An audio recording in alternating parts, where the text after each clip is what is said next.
Okay, we're back on to part two, and time to go into something. We talked about the real technical and the real, technical world we live in and technical things in part one. But there's more to your interests and your talents than just the graphics design. In our conversation before it started, it's like you mentioned about buying blank nutcrackers.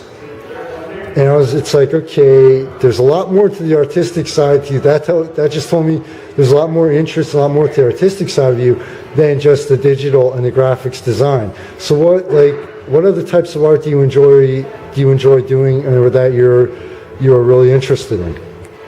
I believe that art is something that should grow with the person. So I'm not really locked into one form or one medium of artistic expression, because to me that's what it is. It's expression. I believe that artistic expression is a lot about taking our sense of beauty and our sense of meaning and creating a physical or visual representation of it in this world. And so for me, that changes with my interests, and it changes on a regular basis. I mean, for example, I went to school for graphic art. I also paint in my free time. I then took a class on glass blowing at the Banana Factory, and I found that really fun and an enjoyable experience. And I've also dabbled in pottery. I mean, I've done lots of things. And like I said, it's really just because as my interests change, my artistic expression changes too. And I think that's a natural progression, actually. Okay. Now here's something, again, going from my experience and my own personal experience, and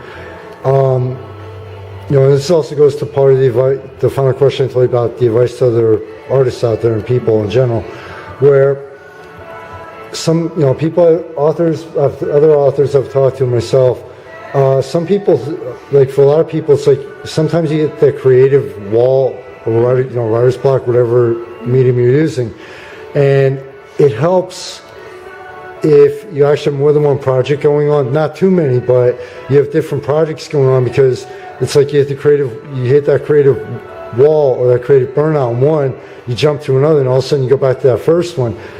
Does that work for you, or? I find that what helps me the most when I have a creative block is to go to a different place. Okay. Because going to a different place enables you to take the personality and the routines that you wear every day and step out of them for a minute and look back at them like from an outsider's perspective, to literally be a stranger almost, looking back at yourself. And in that moment, I think it gives you the liberty to see what you do and your life from lots of different perspectives. And something that you might take for granted as entirely ordinary, when you go to a different place, you understand then that it's not ordinary everywhere, and that in some places it's really the exception instead of the rule, and that gives you the opportunity to find exemplary things about it. That gives you the opportunity to say, actually, that's a really neat thing. Okay. And no, not everybody has that in their backyard. And it really gives you that opportunity to appreciate it for what it might be, instead of just looking at it as what you've always seen it as. Okay. Now, where do you find, whether it's the digital graphics design, or any form, like you said with the Nutcrackers, I'm picturing one in my mind right now, and it's like even the face can have limitless expressions. Where do you find your inspiration ideas? Where do you get them? Whether with myself, I come up with my best ideas when I'm out walking the city streets at night. Because it's like everything's quiet. Everything's, especially after 2:00, when the bars close down and everything's just like dead silent. It's like, like you said about escaping your own life. That's how I do it. It's like I just get lost in my own world. So so where do you find a lot of your inspiration and ideas from?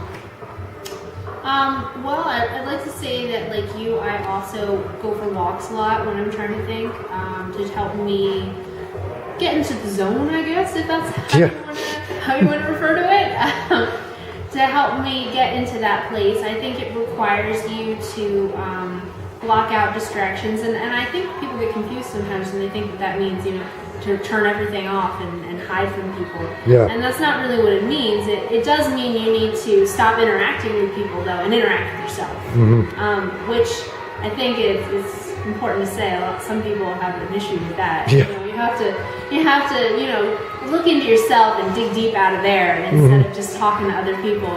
And I know, like, I've taken a lot of classes where their version of inspiration was to have visuals in front of you, to just flip through magazines and see other pieces of artwork that somebody had done. And although I think that can certainly help get you in the right place and in the right frame of mind, I think that's not enough. And there comes a point where if that's all you do, then really you're just subconsciously reciting back something somebody's already done. Right. And that, like I said, to really be able to think creatively, you need to be able to talk to yourself. You got to be able to look you in the mirror and say, all right, what do I love? And let's not try to justify it, okay? You don't have to justify it, but what do I really love, and what's a great color combination to me, and how do I like to look at the world? Okay. Now, just because we both like to take walks, and it's one of our favorite ways to come up with ideas.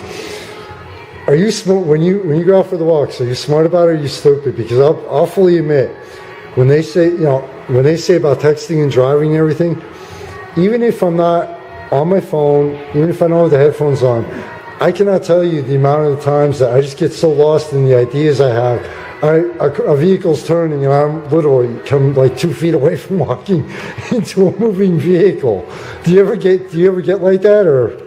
No, I'm not that bad about it. Okay, so you don't lose complete awareness of your surroundings. No, I do not lose complete awareness. But actually, now that you mention that, one possible solution to that is I have also found myself sometimes going to the gym, just going on the treadmill, and rather than listening to music, which I might ordinarily do, just being in my own mind and just thinking through my own things, prioritizing things, organizing things, and actually taking time for some creative thinking too. Okay.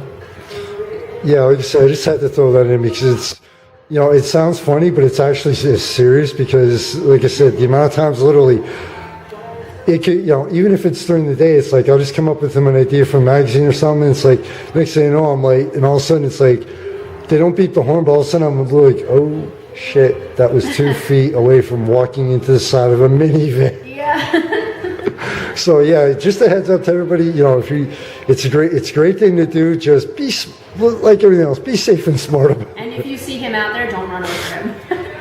And if you do, just do me a favor, just make sure I go past the hospital stage because I just have too much to do. I can't afford to turn downtown. But, okay. I guess I told you, I said we laugh, we joke around in the interview, So now, basically, we'll just wind this out because there's going to be here's the real cliffhanger after our extended talk where I burned up about an hour and a half to 2 hours of your valuable time. All I can say is everybody look for a surprise coming up in the magazine. That's all I'm saying. And I'll even be surprised when it actually hits, shall we say? Advice to people out there. I don't care if it's a business owner. This is the final question the second last question I was asked. Advice to people out there, artists, even people that, okay, they're 55, 60, 65, retired, well, now I have the time to do everything I always wanted to do in my life. Like back in college, I went for arts. I went to be architecture. I went to be graphics designer, whatever. And it wasn't practical. Life got in the way. Right. Now I have time to do it. Advice to people. Advice to people. Rather than following the traditional method and going to a four-year school and getting a bachelor's degree, my advice would be to get some education, definitely, but I think that 4 years is too much time, honestly. I think 4 years is way too much time, especially because I think there's a shift in the market where what people are really looking for is experience. Okay. First and foremost. Not to say that you don't need education, because obviously, you've got to start somewhere. and you should definitely get the training to have that eye for design that I was talking about.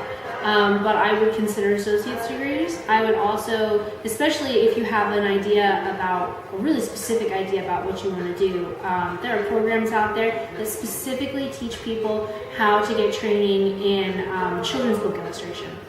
So if you have a really niche idea for like the specific of what you want, I would just get a certification in there and then just start building a portfolio and start building experience. You know, even if you're just volunteering your time for a while, I would suggest doing that, because I think really what people are looking for, even more than your qualifications, is your experience. Okay, basically, instead of just on your resume, it says what you can do, you send them the digital resume with this, look, this is what I have done versus this is what, I can do. And also remember too that, listing on a resume that I'm familiar with these 5 computer programs is one thing, but then showing somebody this really great work and then having them ask you, hey, what do you do? Right. There's a difference. And I would, I'd much rather, I think most people would rather have the second one, where instead of trying to pitch it and listing the same 5 programs everybody else uses, instead you give somebody a piece of artwork and they go, who made that? Mm-hmm. Who made that? I want to go to her website. It's different. Well, to give everybody a hint at this surprise that's coming up, going into today and after our discussion, I was impressed by something. Let's just give everybody a slight hint, which led into, for a short period of time, into an entirely different direction. If you don't, you know what I'm talking about. So, final question. And this goes back to the end of part 1. What did you think of the style of the interview and the way I conducted the interview? I think the interview is very conversational, which is nice. I also think that it was very casual, which is also good. Overall, I would have generally positive feedback about it. Okay. I mean, if you thought it sucked, just say point blank. So No, I didn't think that. I told you I'm not afraid of I'm not afraid of it. So, well, thank you so much for your time. I really appreciate it, and thankfully we got this in before the 2 to 36 inches that everybody thinks we're going to get hit with. The snow is, yes, they're calling, as soon as they mention snow here in the Northeast, everybody just, good luck finding milk and bread. And actually, believe it or not, We live in Pennsylvania, people. It snows all the time. believe it or not, I was actually at Redner's about 11 o'clock to pick up some ramen noodles and stuff. You know what is actually selling out? Things like potato chips. Well, you know what I buy instead of bread and milk? Alcohol. Yeah. I run the liquor store. I have a friend, he's like, forget the bread. Forget the bread and milk. He goes, aren't people not just running out for the beer and pizza? I agree. That I understand. So, but thank you very much for your time. I'm really glad you enjoyed it, and I'm glad that I was able to keep up, what I told you about being conversational and relaxed there. And thank you for inviting me.